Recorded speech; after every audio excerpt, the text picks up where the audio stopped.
Good morning. स्वागत है आपका एएस स्टडी 61 पर। हम लोग जो है कि इस प्लेटफॉर्म पर सीटेट संबंधित स्पेशल जो है कि स्टेप बाय स्टेप वीडियो जो है कि आप लोगों को देने की कोशिश कर रहे हैं। सीटेट संबंधित चीज़ों को जो है कि हम लोग एक तरफ से जो है कि पढ़ते हुए चल रहे हैं। सीटेट का जो सिलेबस है इस प्लेटफॉर्म पर आपको जो है कि कंप्लीट जो है कि कराया जा रहा है। हम लोग आज के टॉपिक में जो है कि पढ़ लेते हैं बुद्धि। सिलेबस में दिया हुआ है बुद्धि के परिप्रेक्ष्य में निर्माण। किसका निर्माण? बहुखुफिया एजेंसी का। वो भी किसके अनुसार? हार्वर्ड गार्डनर के। आपके सिलेबस में देखा जाए तो बुद्धि में तो अनेक प्रकार के मनोवैज्ञानिक हैं, लेकिन विशेष रूप से उसमें जो है कि हार्वर्ड गार्डनर का पढ़ना है। हमें हार्वर्ड गार्डनर का ही पूछता है। कभी भी जो है कि बुद्धि का जो है कि इस तरह से नहीं पूछा हुआ है। हमें केवल हार्वर्ड गार्डनर का जो है पढ़ना है और हार्वर्ड गार्डनर के अनुसार हम लोग देख लेते हैं कि पहले तो ये देख लेते हैं कि बुद्धि है क्या। बस नॉर्मली से चर्चा कर लेते हैं कि ये जो बुद्धि है, ये बुद्धि है क्या। ये बुद्धि है, हेलो, यह बुद्धि है। आगे दिखा है बुद्धि जो है कि है क्या। बुद्धि है क्या? बुद्धि कहा जाए तो अनेक मनोवैज्ञानिकों ने, किसी ने कहा है, जैसे बीने ने कहा है कि बुद्धि एक तत्व से बनी है। स्पीयरमैन ने कहा कि बुद्धि दो तत्वों से बनी है। फिर कहा कि तीन तत्वों से बनी है। फिर जो है कि थॉर्नडाइक कहते हैं बुद्धि के तीन प्रकार होते हैं। जो है कि किसी ने कहा, थर्स्टर ने कहा कि बुद्धि के त्रितंत्र होते हैं। बुद्धि के अनेक तत्वों से मिलकर बनी है। मतलब कि ये कन्फर्म ही नहीं है मतलब कि बुद्धि किन तत्वों से बनी है, कैसे बनी है, जो भी बनी है। लेकिन हार्वर्ड गार्डनर के अनुसार हम लोग देख लेते हैं कि बुद्धि क्या है। देखिए, हार्वर्ड गार्डनर के अनुसार हम लोग देख लेते हैं कि हार्वर्ड गार्डनर का जो सिद्धांत है उस सिद्धांत का नाम है बहुबुद्धि का सिद्धांत। बहुबुद्धि का सिद्धांत। बहुबुद्धि का सिद्धांत किसने दिया? हार्वर्ड गार्डनर ने। बहुबुद्धि का सिद्धांत हार्वर्ड गार्डनर ने दिया। हार्वर्ड गार्डनर ने ये कहते हैं कि जो बुद्धि है, बुद्धि विभिन्न अवयवों से मिलकर बनी है। बुद्धि विभिन्न अवयवों से मिलकर बनी है, यानी कि बुद्धि बहुआयामी क्षेत्र से मिलकर बनी है। लिख सकते हैं कि बुद्धि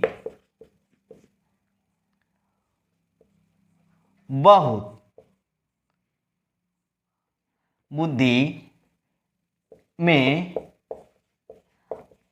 अनेक प्रकार के अवयव हैं। बुद्धि में अनेक प्रकार के अवयव हैं। देखिए, पहले इनका था समझिएगा, लेकिन ये फिर इस अनेक प्रकार के अवयव के बाद फिर ये क्या क्या कहते हैं और कितना इनके संशोधन हुए, इन सारी चीज़ों को हम लोग देखते चले। अनेक प्रकार के अवयव हैं। बुद्धि में अनेक प्रकार के अवयव हैं। इसके बाद जो है कि कहते हैं कि बुद्धि बहुकारकों से मिलकर बनी है। बुद्धि बहुकारकों से मिलकर बनी है। बुद्धि बहुकारकों से मिलकर बनी है।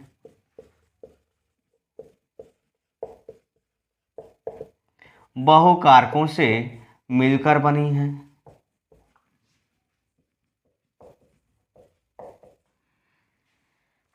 लेकिन इसके बाद बहुकारकों से मिलकर बनी है। लेकिन हार्वर्ड गार्डनर जो है कि इसके बाद बोलने के बाद ये कहते हैं कि जो बुद्धि है, यह बुद्धि मुख्य 7 कारकों से मिलकर बनी है। पहले जो है कि इन्होंने अपना सिद्धांत 1983 में दिया और इन्होंने कहा, उस समय कहा कि बुद्धि जो है कि मुख्य 7 कारकों से मिलकर बनी है। हम लोग यहाँ से समझते हैं कि जो बुद्धि है, बुद्धि मुख्य 7 कारकों से मिलकर बनी है। बुद्धि मुख्य 7 कारकों से मिलकर बनी है। मिलकर बनी है। इसके बाद यानी कि बुद्धि में वो मुख्य रूप से 7 कारक बताए।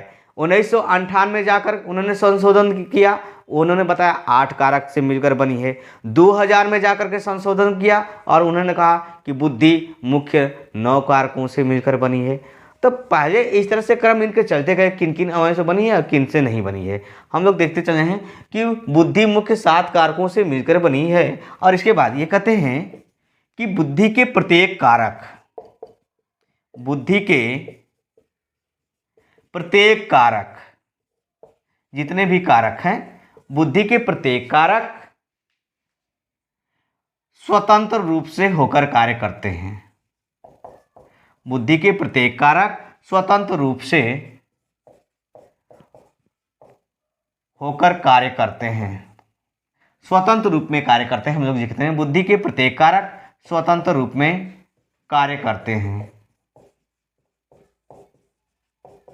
बुद्धि के प्रत्येक कारक स्वतंत्र रूप में कार्य करते हैं, यानी कि इसका मतलब हुआ कि जब बुद्धि के प्रत्येक कारक स्वतंत्र रूप में कार्य करते हैं तो इसका मतलब ये हुआ कि किसी भी एक बुद्धि का कारक किसी अन्य दूसरे बुद्धि कारक पर किसी प्रकार का कोई हस्तक्षेप नहीं है।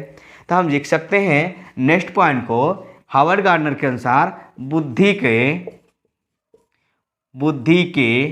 एक कारक, बुद्धि के एक कारक का दूसरे कारक में किसी भी प्रकार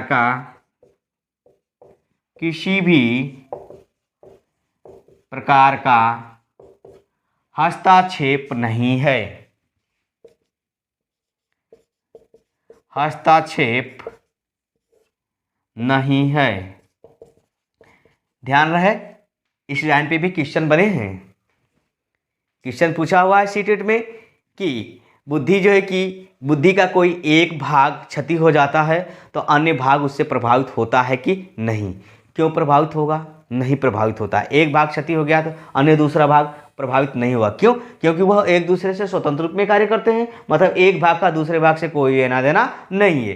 क्यों? क्योंकि दूसरी बात ये कहते हैं कि बुद्धि के एक कारक का दूसरे कारक में किसी भी प्रकार का हस्तक्षेप नहीं है। जब कोई हस्तक्षेप नहीं है तो एक कारक कार्य करे या ना करे या किसी प्रकार के जो है कि निम्न हो या उच्च हो, उससे मतलब नहीं है। इसका मतलब हुआ कि जब बुद्धि का एक कारक दूसरे कारक में किसी भी प्रकार का हस्तक्षेप नहीं है तो इसका मतलब ये हुआ कि बुद्धि के एक कारक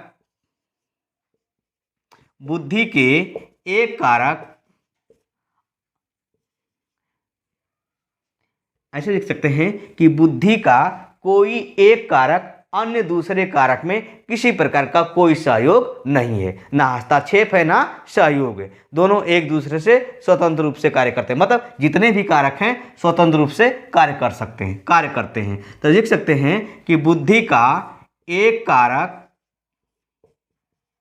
बुद्धि का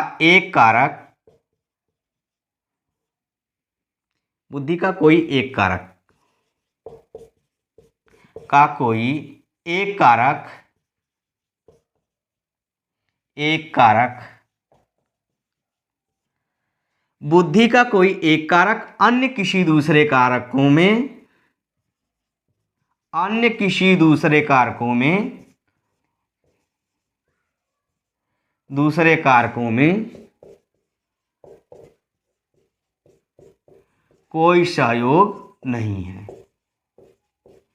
कोई सहयोग नहीं है।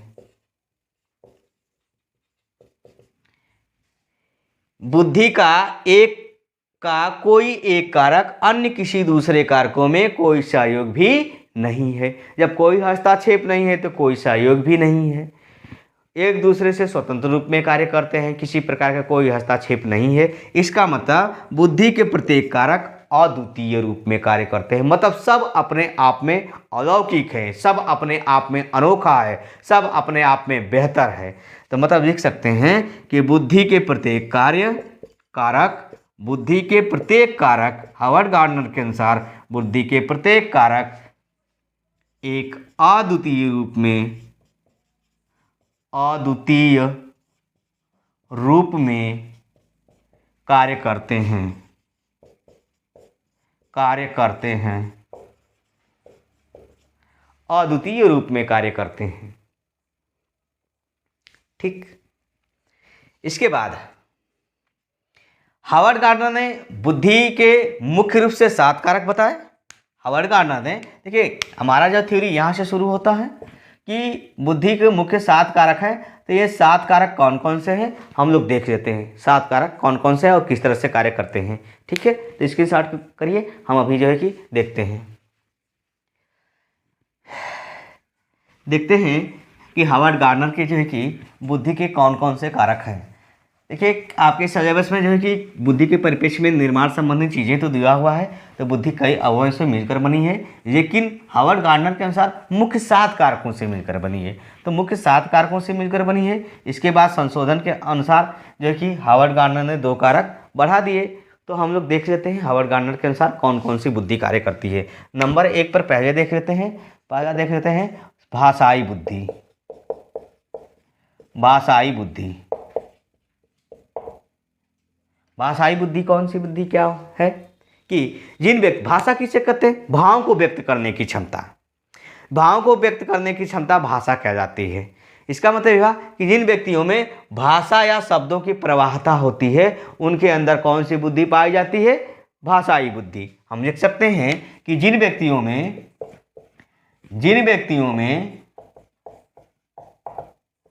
भाषा एवं शब्दों की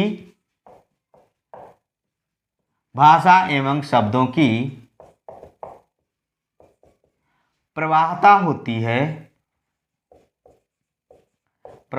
होती है,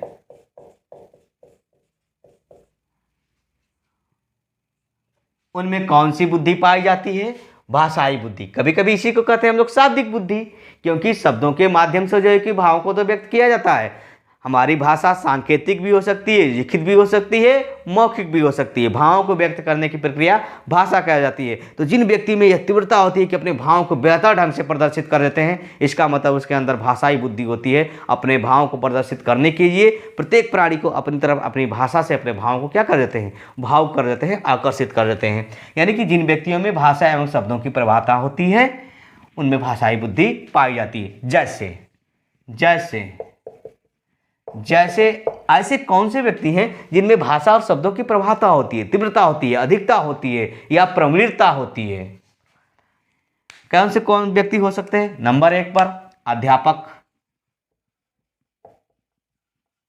अध्यापक, हम लिख सकते हैं वकील, सही को झूठ, झूठ को सही, वकील। इसके बाद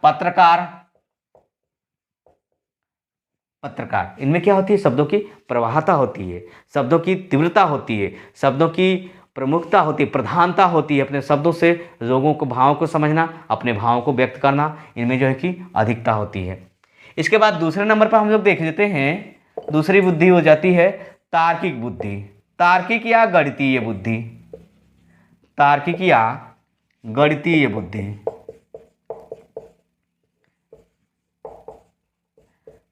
तार्किक या गणितीय बुद्धि, जिन व्यक्तियों में तर्क करने की क्षमता या अंकों को अत्यधिक प्रयोग करने की क्षमता, अंकीय प्रयोग करने की क्षमता अधिक होती है। हम लिख सकते हैं जिन व्यक्तियों में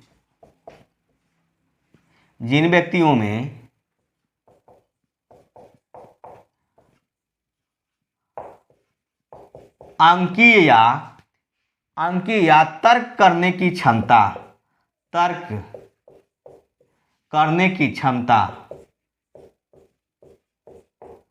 अधिक होती है, या तर्क करने की क्षमता अधिक होती है या प्रवणता होती है, अधिक होती है, वैसे व्यक्तियों में कौन सी बुद्धि पाई जाती है, तार्किक या गणितीय बुद्धि। जिन व्यक्तियों में अंकीय या तर्क करने की क्षमता अधिक होती है, ऐसे व्यक्तियों में कौन सी बुद्धि पाई जाती है, गणितीय या तार्किक बुद्धि। जैसे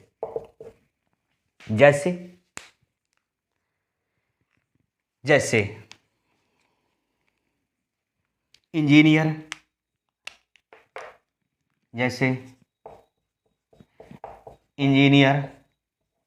गणितज्ञ,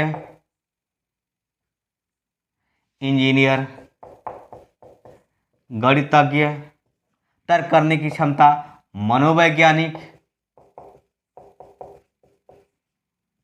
मनोवैज्ञानिक, है ना। इस तरह से चीजें हो जाती हैं। अगली हम लोग तीसरी बुद्धि देख लेते हैं। तीसरी बुद्धि देख लेते हैं काल्पनिक या अस्थानिक बुद्धि। देखिए अब अस्थानिक बुद्धि दिख रहा है, पहले जो है कि क्या दिखता था, काल्पनिक बुद्धि दिखता था, है ना। तीसरे नंबर पर हम लोग देख लेते हैं काल्पनिक या अस्थानिक बुद्धि। काल्पनिक या अस्थानिक बुद्धि, ये कौन सी बुद्धि होती है? इसके अंतर्गत जिन व्यक्तियों में कल्पना करने की शक्ति, किसके आधार पर कल्पना करने की, अस्थानिक कल्पना करने की प्रवृत्ति होती है। यानी कि जिन व्यक्तियों में अस्थानिक कल्पना करने की अत्यधिक प्रवृत्ति होती है, उन व्यक्तियों में कौन सी बुद्धि होती है, काल्पनिक या अस्थानिक बुद्धि। वैसे तो इस समय लेटेस्ट में अस्थानिक बुद्धि दे रहा है। जैसे लिख सकते हैं हम लोग, जिन व्यक्तियों में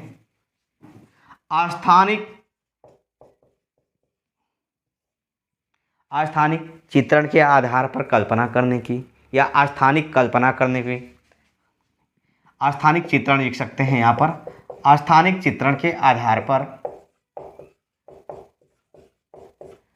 कल्पना करने की अधिक प्रवणता होती है, कल्पना करने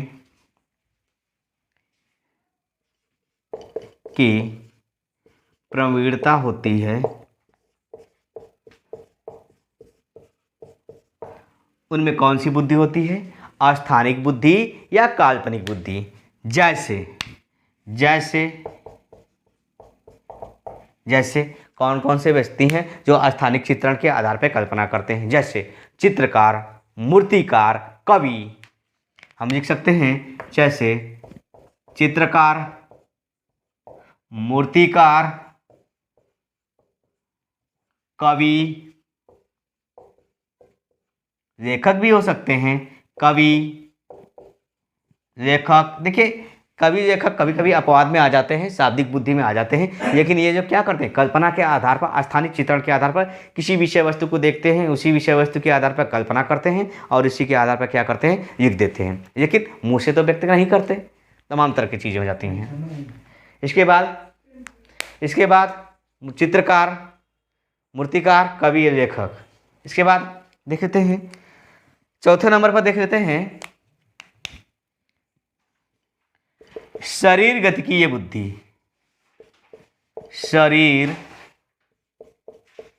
गतिकीय बुद्धि, शरीर गतिकीय बुद्धि। शरीर गतिकीय बुद्धि कौन है? जिसे शरीर पर नियंत्रण के, जिस व्यक्तियों में शरीर पर नियंत्रण करने की क्षमता अत्यधिक होती है, उसे कहते हैं शरीर गतिकीय बुद्धि। यानी कि उसमें कौन सी बुद्धि होती है, शरीर गतिकीय। यानी कि जिन व्यक्तियों में, लिख सकते हैं, जिन व्यक्तियों में शरीर पर नियंत्रण करने की क्षमता या शारीरिक नियंत्रण करने की क्षमता, जिन व्यक्तियों में शारीरिक नियंत्रण करने की क्षमता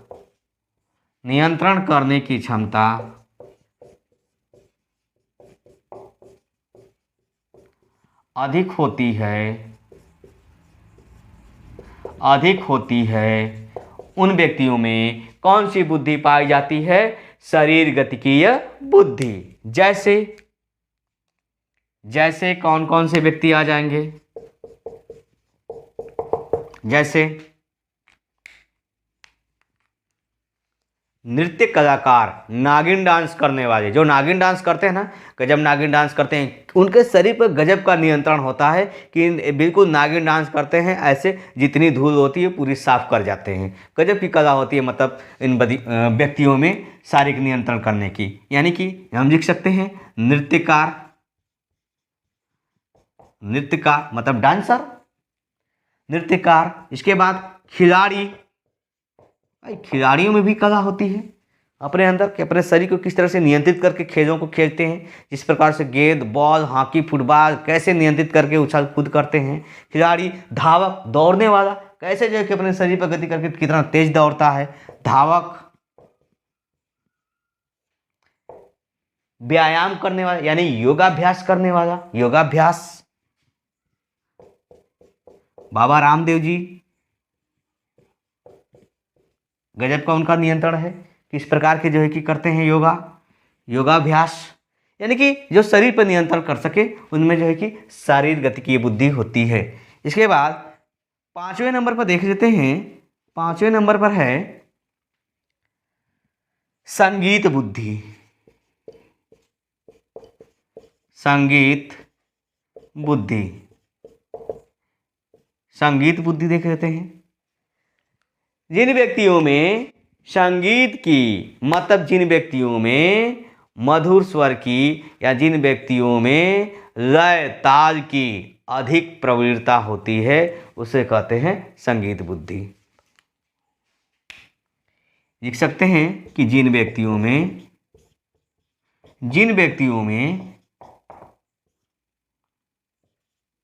लय सुर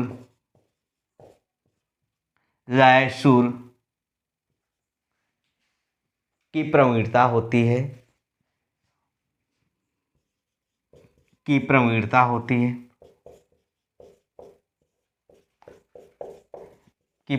होती है, उनके अंदर कौन सी बुद्धि पाई जाती है? संगीत बुद्धि। जिनके अंदर लय सुर की प्रवणता होगी वही तो गाना गा पाएंगे। मतलब इसके कौन से आ जाते हैं? संगीत वादक,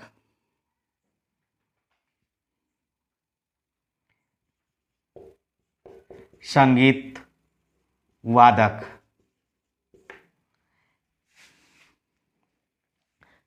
संगीत वादक, गाने वाले बजाने वाले, गाने वाले बजाने वाले, संगीत वादक।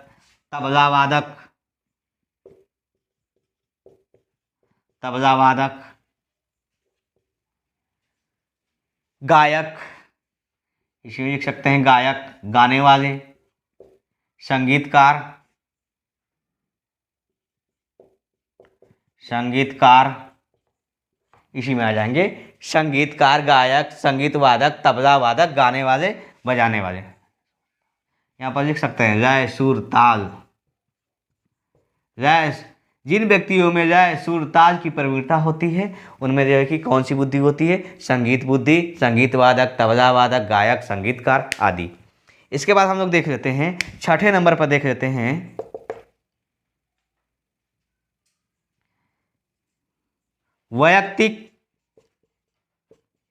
वैयक्तिक अन्य बुद्धि। बहुत ही क्वेश्चन में पूछता है, ध्यान से समझेंगे हम लोग। वैयक्तिक अन्य बुद्धि, वैयक्तिक अन्य बुद्धि या वैयक्तिक, या इसी को हमको वैयक्तिक अंतर बुद्धि, इसी को कहेंगे वैयक्तिक अन्य बुद्धि या वैयक्तिक अंतर बुद्धि। अंतर बुद्धि, वैयक्तिक अन्य बुद्धि या वैयक्तिक अंतर बुद्धि।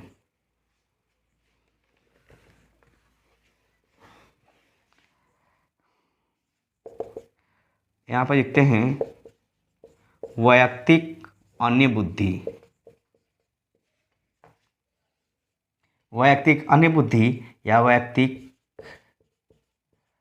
अंतर बुद्धि।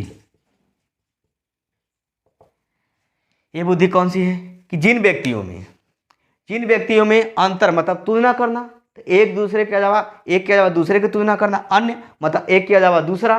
तो जिन व्यक्तियों में दूसरे को समझने की क्षमता होती है, प्रवृत्ता होती है, उनमें कौन सी बुद्धि होती है? वैयक्तिक अन्य या वैयक्तिक अंतर बुद्धि। लिख सकते हैं कि जिन व्यक्तियों में दूसरों को समझने की क्षमता होती है, दूसरों को समझने की क्षमता होती है, दूसरों को समझने की क्या होती है? क्षमता होती है, क्षमता होती है। उनमें कौन सी बुद्धि पाई जाती है? वैयक्तिक अन्य बुद्धि या वैयक्तिक अंतर बुद्धि। वैयक्तिक अन्य बुद्धि या वैयक्तिक अंतर्बुद्धि। जैसे जैसे दूसरों को समझने में किसके अंदर ये बुद्धि पाई जाती है कि जो दूसरों को समझ सके। जैसे नेता, जैसे नेता, भाई नेता दूसरे की समस्याओं को समझते हैं, तभी तो कहते हैं कि इस बार हमें जिताइए, अगली बार जो है कि आपकी बेरोजगारी को दूर कर देंगे, बेरोजगारों को दूर कर देंगे, बेरोजगारी क्या, बेरोजगारों को दूर, इस बार जिताइए आपकी गरीबी दूर कर देंगे, गरीबों को दूर कर देंगे। तमाम तरह की चीज़ें हैं, जो भी हो समझते रहिएगा। नेता, इसके बाद समाज सेवक, समाज सेवक, समाज सेवक है, गांव के प्रधान जी भी हो सकते हैं, समाज सेवक हैं। इसके बाद अभिनेता, अच्छा यहां पर अभिनेता लिखा जा रहा है, अभिनेता। देखिए जो अभिनेता होता है, जो समाज में जो फिल्में भी दिखाई जाती हैं, समाज में क्या बुराइयां हैं क्या अच्छाई, मतलब दूसरे की अच्छाइयों बुराइयों को समझ करके दिखाया जाता है कि बुराइयों पर कैसे अच्छाइयाँ हावी होती हैं, अच्छाइयों पर कैसे बुराइयां हावी होती है, मतलब इसका क्या प्रभाव पड़ता है दूसरों पर। तो हम लिख सकते हैं अभिनेता, यानी कि इस तरह से हम लिख सकते हैं जो दूसरे को समझने की क्षमता होती है वो कौन सी बुद्धि होती है, वैयक्तिक अन्य बुद्धि या वैयक्तिक अंतरा बुद्धि। और नेक्स्ट देख लेते हैं नंबर 7 पर, देख लेते हैं नंबर 7 पर देखते हैं वैयक्तिक, वैयक्तिक आत्मबुद्धि, वैयक्तिक आत्मबुद्धि या वैयक्तिक, वैयक्तिक आत्मबुद्धि या वैयक्तिक अंतरा बुद्धि, अंतरा बुद्धि, वैयक्तिक आत्मबुद्धि या वैयक्तिक अंतरा बुद्धि। ध्यान रहे यहाँ पर अंतर लिखा है और यहाँ पर अंतरा लिखा है ना। आत्म, ये बुद्धि क्या है, जो व्यक्ति स्वयं को अपने आप को समझने की क्षमता रखता है, जिस व्यक्ति में अपने आप को समझने की प्रवीणता होती है, उस व्यक्ति में कौन सी बुद्धि पाई जाती है, वैयक्तिक अंतरा बुद्धि या वैयक्तिक आत्म बुद्धि। लिख सकते हैं जिन व्यक्तियों में स्वयं को समझने की क्षमता होती है, जिन व्यक्तियों में स्वयं को समझने की क्षमता होती है, स्वयं को समझने की क्षमता होती है, समझने की क्षमता होती है, उन व्यक्तियों में कौन सी बुद्धि पाई जाती है, वैयक्तिक आत्मबुद्धि या वैयक्तिक अंतरा बुद्धि, जिन व्यक्तियों में स्वयं को समझने की क्षमता होती है। जैसे जैसे कौन कौन से हो सकते हैं, जैसे खुद को समझने वाले, साधु, संत, सन्यासी, ये खुद को समझते हैं क्या है इस दुनिया में, कुछ भी नहीं है, जो भी है पराया है, यानी कि सन्यासी। हम लिख सकते हैं सन्यासी, साधु, संत इत्यादि। खुद को समझने की क्षमता हो जिन व्यक्तियों को, जो है कि वैसे में जो है कि वैयक्तिक आत्मा या अंतरा बुद्धि कह जाती है। नंबर 8 देख लेते हैं। देखिए नंबर 8 जो है कि इस बुद्धि को जो है कि 1998 में दिया हार्वर्ड गार्डनर ने। इसको देख लेते हैं। नंबर 8 की बुद्धि है प्रकृतिवादी बुद्धि, प्रकृतिवादी बुद्धि।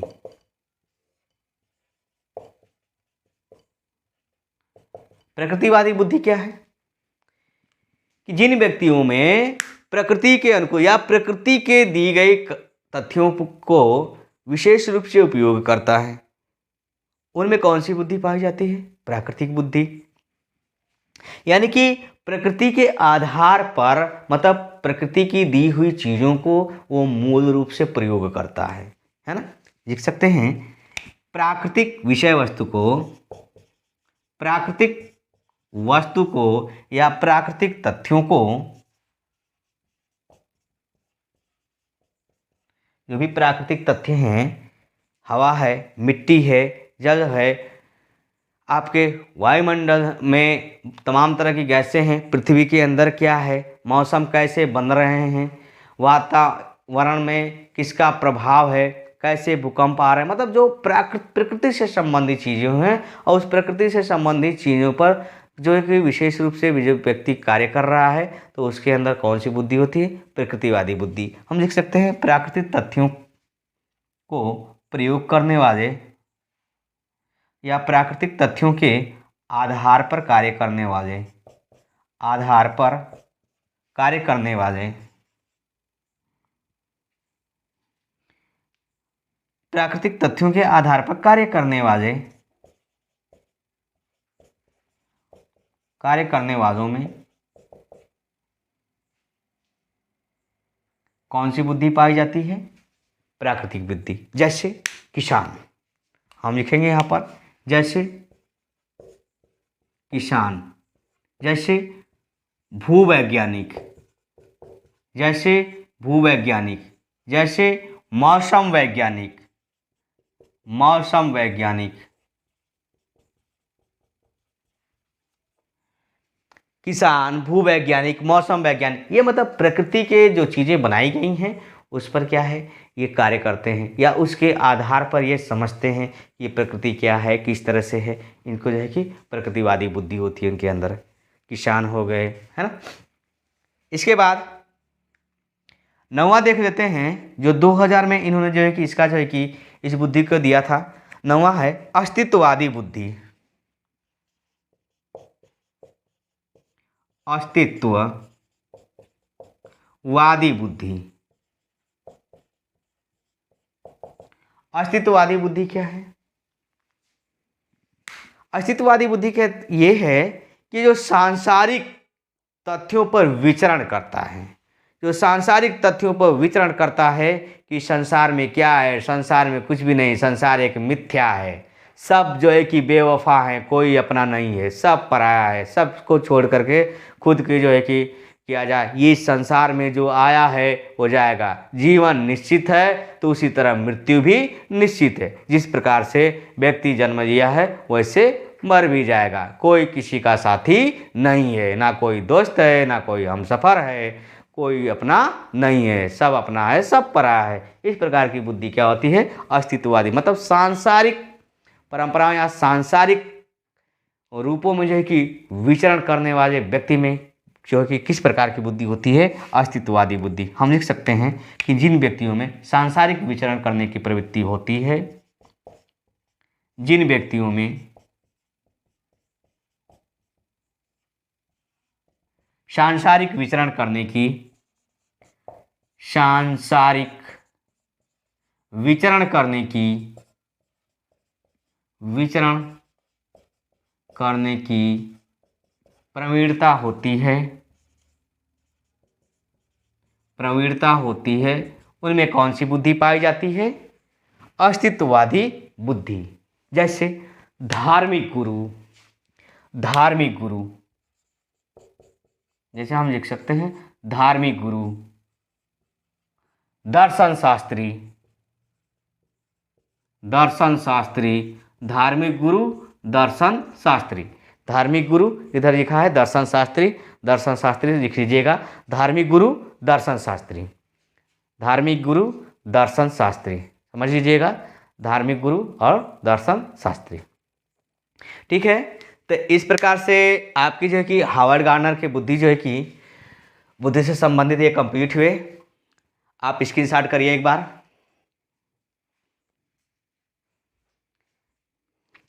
तो बुद्धि से इस तरह से चीज़ें कंप्लीट हुई कि इसी तरह से जो है कि पूछता है, अधिक से अधिक ये पूछता है वैयक्तिक अन्य या अंतर्बुद्धि और वैयक्तिक आत्म या अंतराबुद्धि, इसको पूछता है। अंतर मतलब अंतर तुलना जब भी हम करते हैं तो एक के अलावा दूसरा कोई होता है तो तुलना की जाती है। आत्म मतलब स्वयं को समझने वाली, अंतरा देखिए लिखा है, अंतरा मतलब भी आप स्वयं को समझने के लिए, अंतर होगा तो दूसरे को समझने के लिए, अंतरा होगा तो स्वयं को समझने के लिए।